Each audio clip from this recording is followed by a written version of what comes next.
மெஹாலயாக்கு போய் ராஜா ரகுவன்சியை கொலை பண்ணிட்டு தான் அங்கிருந்து வெளியே வரணும். சப்போஸ் அவரை கொலை பண்ண முடியலன்னா, அவர் ரொம்ப அலர்ட்டா இருக்காரு, அவரை கொலை பண்ணவே முடியல அப்படின்னா ஒரு பெண்ணோட உடலை வந்து எடுத்துட்டு வந்து அதை எரிச்சிட்டு அது மேல வந்து இவளோட திங்ஸ் எல்லாம் போட்டுட்டு சோனம் வந்து இறந்துட்டா அப்படின்னு வந்து எல்லாரையும் நம்ப வச்சு நேபாளுக்கு அவளுடைய காதலனோட தப்பிச்சு போய் அங்க வாழலாம் அப்படின்னு சொல்லிட்டு சோனம் கிட்ட இன்னொரு பிளானும் இருந்திருக்கு. அததான் வந்து அவ இன்வெஸ்டிகேஷன்ல சொல்லியிருக்கா.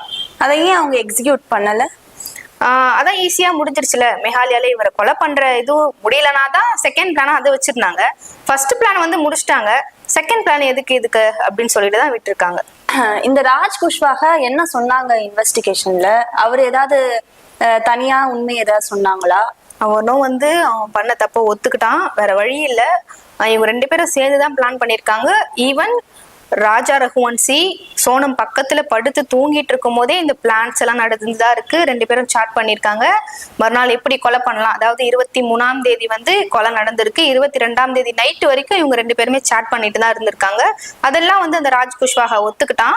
அப்புறம் அவனுடைய கூகுள் ஹிஸ்டரி எடுத்து பார்க்கும்போது நேபாளுக்கு எப்படி தப்பிச்சு போறது, நேபாள்ல எங்க போய் இருந்தா சேஃப், எங்க வாழலாம், எங்க வாழ்வாதாரத்துக்கு ரொம்ப யூஸ்ஃபுல்லா இருக்க திங்ஸ் எல்லாம் எங்க கிடைக்கும், அதெல்லாமே அவன் சர்ச் பண்ணி பார்த்திருக்கான்.